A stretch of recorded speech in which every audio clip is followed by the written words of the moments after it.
Hello বন্ধুরা, good morning. কেমন আছো তোমরা? আশা করি সবাই খুব ভালো আছো, সুস্থ আছো, আর আমরাও বেশ ভালো আছি। আমি আলপনা, আমার নতুন আরও একটি ব্লগে তোমাদের সবাইকে জানাই অনেক অনেক স্বাগত আর অনেক অনেক ভালোবাসা।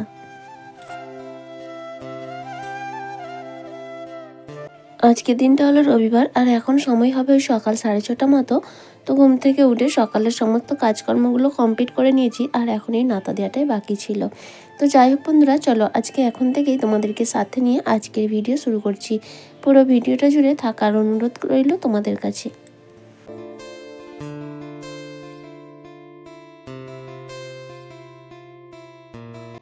আজকে সকালে উঠে দেখছি ঠান্ডাটা বেশ কম, তবে মেঘলা মেঘলা ওয়েদার, হয়তো ওই কারণেই ঠান্ডাটা কম।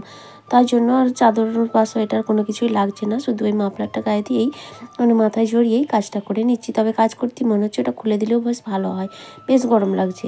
তবে হঠাৎ করে এই ঠান্ডা, হঠাৎ করে গরম, এতেই তো মানুষের শরীর খারাপ।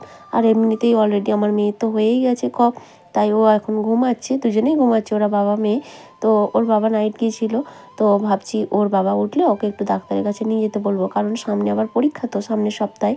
তো এখন এই কম থেকে যদি ভালো করে সুস্থ করে না নিই, পরে বাড়াবাড়ি হলে তখন অসুবিধা হয়ে যাবে, তাই না? তো সেই জন্যই কম থেকেই ডাক্তারের কাছে নিয়ে যাব। আর এই যে এখন আমি ফ্রেশ হয়ে চলে আসলাম, তবে স্নান করিনি, বেশ ঠান্ডা।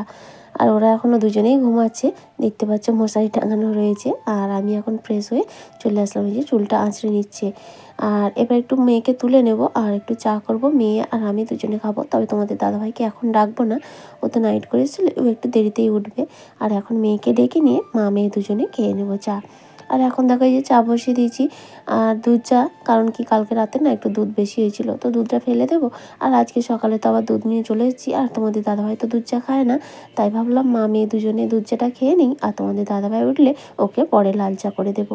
তো এখন চা হয়ে গেছে, আর এই যে মেয়ে এখন ব্রাশ করছে, তো দুজনে চাটা খেয়ে ওকে এখন পড়তে বসাবো।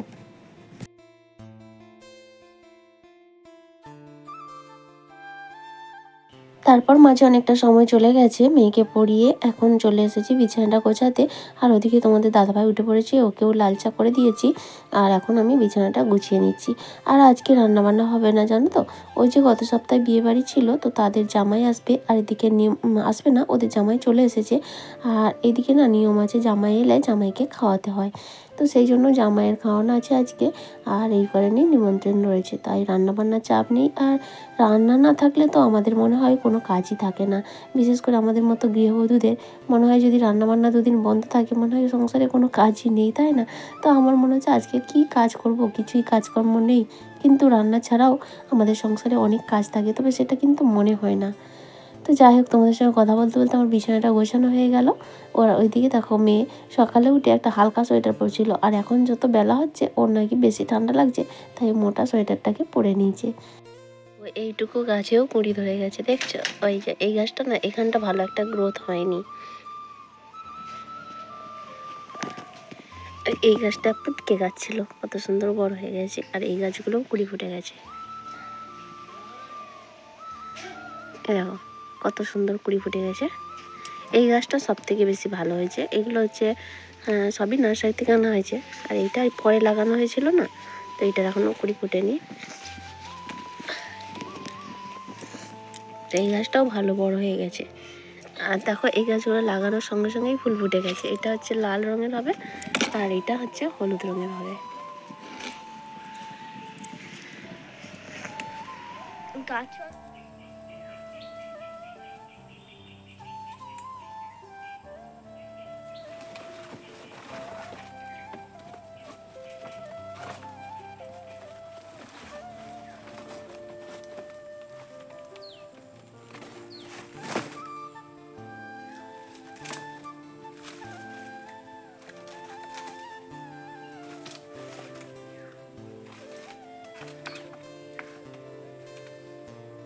বন্ধুরা, আমি এখন কি করছি বলতো, আমাদের আজকে রান্না হবে না, জানো তো।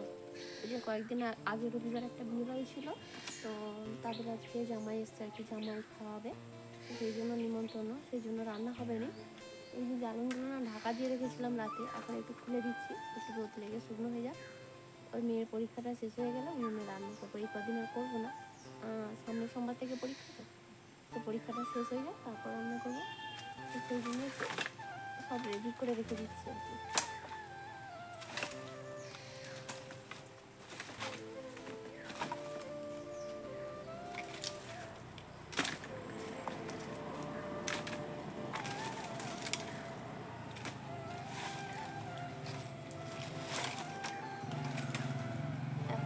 দিচ্ছি, আবার বিকেলে ঢাকা দিয়ে হবে করে।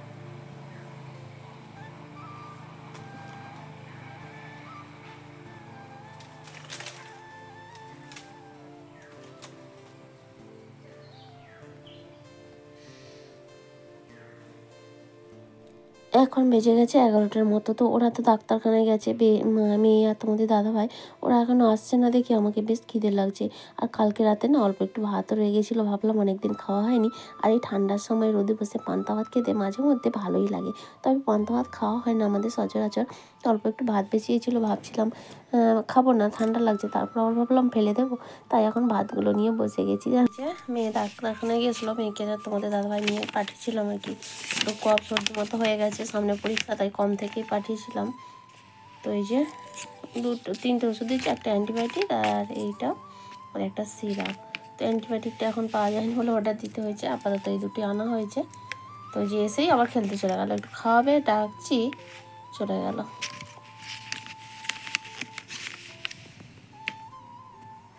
কি হলো?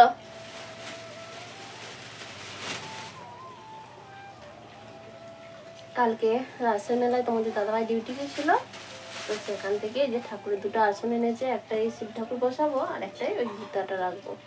আমার তো সেরকম পজিশন নেই যে সিংহাসন ঠাকুরে একটা সুন্দর করে এটা ভালো করে গঙ্গা জল দিয়ে শুদ্ধ করে নিয়েছি, এখন বসাবো।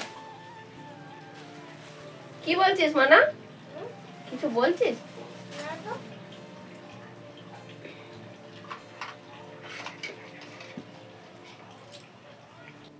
তো এখন এই যে স্নান করে ঠাকুর পুজোটা দিয়ে নিচ্ছি। ওদিকে মেয়েকে কিন্তু স্নান করাতে এখনও বাকি রয়েছে। আমি স্নান করছি, তারপরে ওও ছিল সেখানেই, যেখানে নিমন্ত্রণ আছে, তারপরে ও আসলো।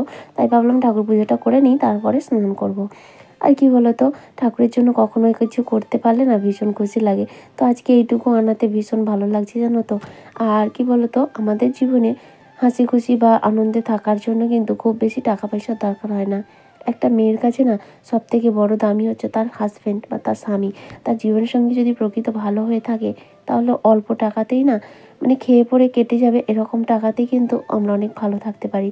তবে জীবনসঙ্গী যদি ভালো না হয়, সেখানে কিন্তু লক্ষ লক্ষ টাকা থাকলেও শোক বলে কিছু জিনিস থাকে না। তো যাই হোক, ওদিকে দেখো আমার ঠাকুর পুজোটা দেওয়া হয়ে গেল আর কি।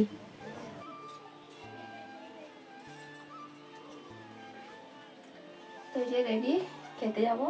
মেয়ে বাইরের দিকে আছে, রেডি হয়ে গেছে। রেডি মানে পাশে বাড়ি তো এমনি আর কি। স্নান টান করে ঠাকুর পুজো দিয়ে এখন রেডি হয়ে গেছি, খেয়ে নিই। মানে বেজে গেছে প্রায় 1:30 মতো। চলো যাওয়া যাক। মানা বেড়ে বেড়ে এরকম হয়ে গেছে।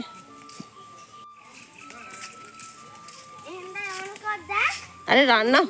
তো বন্ধুরা, খাওয়া দাওয়া করে সবে মাত্র আসলাম। এখন বাজে 3টে মতো, আবার 3:30 থেকে মেয়ের গানের ক্লাস আছে, বেরিয়ে যাব। তাই যে ঘর দোরগুলো ঝাড় দিয়ে নিচ্ছি। তো চলো, সেই সঙ্গে আমার কালকের তো ভিডিও দিতে পারিনি তোমাদেরকে, আগের দিনের ভিডিওতে যারা কমেন্ট করেছো তাদের নামগুলো নিয়ে নিই। তো তারা হলো আফরুজার lifestyle blog, Shampa Saha, Joya Roychowdhury, Mamoni Bagdi, Priyanka Papiya family blog, Monalisa Pal, Mousumi Das blog, Biswajit Madhumita, Shapla Khatun, Swapnoka family, Mallika, Ila Das official, Susmita, Ananda Debnath, Afruja kitchen and blogs, Afsana. Thank you so much, তোমাদের সবাইকে অসংখ্য ধন্যবাদ আমার পরিবারের তরফ থেকে আমার এই ভিডিওগুলো দেখার জন্য এবং সুন্দর সুন্দর কমেন্ট করার জন্য।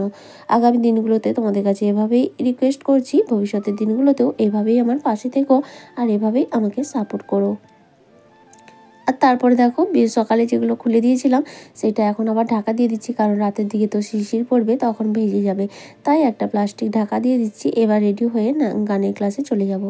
আর তারপর আবার মাঝে অনেকটা সময় চলে গেছে, গানের ক্লাস থেকে সবে আসলাম, এসে সন্ধে টন্ধে দিয়ে নিয়েছি। আর তোমাদের দাদাভাই গেছে ডিউটি। আর এখন কিন্তু অনেকটাই রাত হয়ে গেছে, সন্ধে দিয়ে চা খেয়ে পড়াশোনা করিয়ে মেয়েকে এখন বাজে প্রায় 9টা 9:30 মতো। রান্নাবান্নাও কমপ্লিট। রান্না বলতে ওই তো দুপুরে খাসি মাংস, মুরগি মাংস সবই খাওয়া হয়েছিল, তাই জন্য কিছুই নয়, ডাল আলু ভাতে রান্না করেছি। আর এখন তোমাদের দাদাভাই যে ডিউটি থেকে আসলো, আর আসার পথে এই যে একটা মোজা, আমার একটা মেয়ের একটা, তো মেয়ে সেটা পায়ে পরে নিয়েছে। আর এই যে আমার 2টো ব্লাউজ এনেছে। তো যাই হোক, সেগুলো এখন তোমাদের সঙ্গে শেয়ার করে নিলাম, আর এরপর খাওয়া দাওয়া করে নেব। তো তার মধ্যে আবার যাদের বাড়ি নিমন্ত্রণ ছিল তারা ডেকেছিল, তো ওই দুপুরের একটু তরকারি, এটা হচ্ছে খাসি মাংসের ঝোল, ওটা হচ্ছে মুরগি মাংস, আর আমি ঘরে ডাল আলু ভাতে করেছিলাম। তো সেই সমস্ত দিয়ে আজকে রাতের খাওয়া দাওয়া। আজকের মতো টাটা, গুড নাইট, ভালো থেকো সবাই।